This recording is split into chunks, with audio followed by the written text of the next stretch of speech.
دوستوں یہ واقعہ پاکستان کے علاقے گلگت بلجستان کا ہے۔ یہاں ایک نوجوان ایک ہوٹل میں نوکری کرتا ہے۔ ہوٹل جو کہ اس کے گھر کے قریب ہی تھا، لہٰذا وہ روز پیدل ہی اپنی نوکری پر جایا کرتا اور شام میں واپس آ جاتا۔ راستے میں روزانہ اس کا گزر ایک قبرستان کے باہر سے ہوتا، لیکن وہ نہ تو کبھی اس قبرستان کے اندر داخل ہوا اور نہ ہی کبھی اس کے بارے میں اسے خیال آیا۔ لیکن ایک دن جب وہ اپنی نوکری سے فارغ ہو کر اپنے گھر واپس جا رہا تھا تو اسے ایک آواز سنائی دی۔ اس وقت وہ نوجوان قبرستان کے باہر سے گزر رہا تھا۔ یہ آواز صاف نہیں آ رہی تھی، لہٰذا اس نے فیصلہ کیا کہ قبرستان میں جا کر دیکھا جائے آخر معاملہ کیا ہے، یہ آواز کس کی ہے، اور اس قبرستان یعنی خاموش شہر میں کون اتنی تیز آواز بول رہا ہے۔ تو دوستو وہ آواز کس کی تھی اور قبرستان میں کون اتنی زور زور سے بول رہا تھا، ہم آپ کو بتاتے ہیں، لیکن اس سے پہلے آپ اس ویڈیو کو لائک کر کے ہمارے چینل کو سبسکرائب ضرور کر لیں۔ پیارے دوستو، وہ شخص جیسے ہی قبرستان میں داخل ہوا تو آواز تیز ہونے لگی۔ یہ دراصل ایک عورت کی آواز تھی۔ اس نوجوان کو معلوم ہوتا ہے کہ عورت بے بس ہے اور مدد مانگ رہی ہے۔ عورت کی آواز کچھ صاف ہوتی ہے تو وہ سنتا ہے کہ وہ عورت پکار رہی ہے، میری مدد کرو اور مجھے یہاں سے نکال لو، میں تمہیں ایسا سبق بتاؤں گی جس سے تمہاری آنے والی نسلیں سنور جائیں گی۔ میرے پاس اب اپنی اصلاح کا موقع تو نہیں ہے، لیکن میں چاہتی ہوں کہ آنے والے لوگ میرے انجام سے سبق حاصل کریں اور کامیاب ہو جائیں۔ وہ نوجوان ڈر کر وہاں سے بھاگ جاتا ہے اور اپنے محلے میں پہنچ کر چند بزرگوں کو اکٹھا کرتا ہے اور اپنے ساتھ پیش آنے والا سارا معاملہ ان کے سامنے رکھ دیتا ہے۔ بزرگ اس نوجوان کے ساتھ قبرستان میں جانے کا فیصلہ کرتے ہیں اور اب وہ نوجوان 8 سے 10 لوگوں کے ساتھ قبرستان میں داخل ہوتا ہے تو وہ آواز ابھی بھی سنائی دے رہی ہے، لہٰذا وہاں موجود بزرگ اور عالم یہ فیصلہ کرتے ہیں کہ ہمیں اس عورت کے پیغام کو ایک بار سننا چاہیے، اس لیے اب قبر کی کھدائی کا کام شروع ہو چکا ہے۔ اتنے میں 8 سے 10 لوگوں کا ہجوم اب 35 سے 40 لوگوں کے مجمع میں بدل چکا تھا۔ جب قبر کی کھدائی پوری ہوتی ہے تو دیکھا گیا وہاں ایک عورت بیٹھی ہے جو کہتی ہے، کوئی میرے گھر جاؤ، وہاں سے ایک سوٹ لے آؤ اور اس کے ساتھ کوئی بڑی چادر یا دوپٹہ ضرور لانا۔ اگر میرے گھر کا پتہ نہیں معلوم تو جاؤ، کوئی شخص اپنے گھر کسی عورت کے کپڑے لے آؤ، لیکن ساتھ میں ایک بڑی چادر یا دوپٹہ ضرور لے کر آنا۔ وہ نوجوان جس نے پہلی بار عورت کی آواز سنی تھی، وہ اس عورت کے گھر کا پتہ معلوم کرتا ہے اور وہاں سے اس عورت کا ایک پرانا سوٹ اور ایک بڑی چادر لے آتا ہے اور کپڑے قبر میں پھینک دیتا ہے۔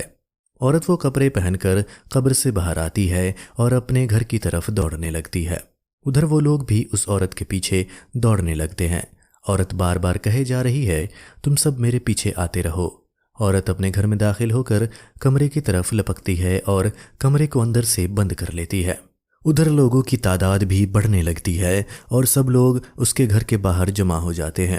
پھر عورت ان لوگوں کو گھر کے اندر آنے کی اجازت دیتی ہے اور کہتی ہے کہ اندر آ جاؤ، آج میں تم سب لوگوں کو ایک ایسا سبق دوں گی جس سے تمہاری آنے والی نسلیں محفوظ ہو جائیں گی۔ قبر سے باہر آنا اور یہ پیغام تم لوگوں تک پہنچانا ہی شاید میری بخشش کا ذریعہ بن جائے۔ پیارے دوستوں، عورت نے جب اپنی چادر اتاری تو وہاں موجود لوگوں کی طبیعت اچانک خراب ہونے لگتی ہے اور ان پر کپ کپی طاری ہو جاتی ہے، کیونکہ وہ ایک ایسا منظر دیکھتے ہیں جو انہوں نے اس سے پہلے کبھی نہیں دیکھا تھا۔ اس عورت کے سر پر ایک بھی بال موجود نہیں تھا، بال تو دور کی بات ہے، یہاں تک کہ سر کی چمڑی یعنی کھال بھی موجود نہیں تھی۔ اس نوجوان نے سوال کیا، تمہارے بالوں کے ساتھ کیا ہوا ہے؟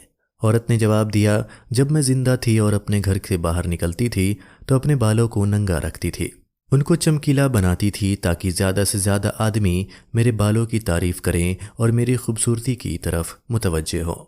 اس نوجوان نے پھر سوال کیا، تمہارے ہونٹ کہاں ہے؟ اس عورت نے جواب دیا، میں اپنے ہونٹوں پر کچھ اس انداز میں لپسٹک لگایا کرتی تھی کہ مرد میرے ہونٹوں کی تعریف کریں اور میری خوبصورتی پر رشک کریں اور یہ خواہش کریں کہ کاش میں ان کی بیوی ہوتی۔ اس وقت تمام لوگ بری طرح سے ڈر چکے تھے، کیونکہ یہ تمام منظر بہت ہی زیادہ خطرناک اور خوفزدہ تھے۔ صرف پہلی بار آواز سننے والا نوجوان ہی ہمت اور حوصلے کے ساتھ اس عورت سے بات کر رہا تھا۔ وہ نوجوان غور کرتا ہے کہ اس عورت کے پیروں کی انگلیوں پر کھال اور ناخن موجود نہیں بلکہ اس کے پاؤں مکمل طور پر سڑ گل چکے ہیں۔ وہ سوال کرتا ہے تمہارے پیروں کے ساتھ کیا ہوا؟ عورت نے بڑی تکلیف سے بتایا جب میں جوان تھی تو غیر مردوں کی جانب بڑھتے ہوئے مجھے کبھی ڈر نہیں لگا، میں انہی پیروں سے بھاگ بھاگ کر غیر مردوں سے ملتی تھی۔ آج میں تمہیں یہ پیغام دینے آئی ہوں کہ اپنے خاندان اور گھر کی عورتوں، ماں بہنوں، بیٹیوں کو یہ تعلیم دے دو کہ وہ غیر مردوں میں اپنے جسم کی نمائش نہ کرے۔ بال، ہونٹ، ہاتھ اور پیر، تمام جسم کی نمائش نے مجھے اس حال میں مبتلا کر رکھا ہے۔ اس عورت نے کہا کہ اپنی عورتوں کو پردے کا عادی بناؤ۔ بس یہی کہنا تھا، وہ عورت زمین پر ڈھیر ہو گئی، یعنی مر گئی۔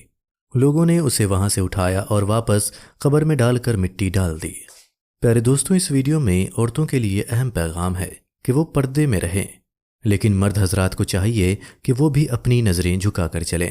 اسلام میں عورتوں کے لیے پردے کا حکم، تو مردوں کو بھی حکم دیا گیا ہے کہ وہ اپنی نظریں جھکا کر چلیں۔ پیارے دوستوں، یہ ویڈیو آپ کو کیسی لگی کمنٹ باکس میں لکھ کر اپنی رائے ضرور دیجیے گا۔ اگر آپ نے ابھی تک ہمارے اس چینل کو سبسکرائب نہیں کیا تو اسے سبسکرائب کر لیں۔ آج کے لیے بس اتنا ہی، ملتے ہیں آپ سے اگلی ویڈیو میں، تب تک کے لیے اللہ حافظ۔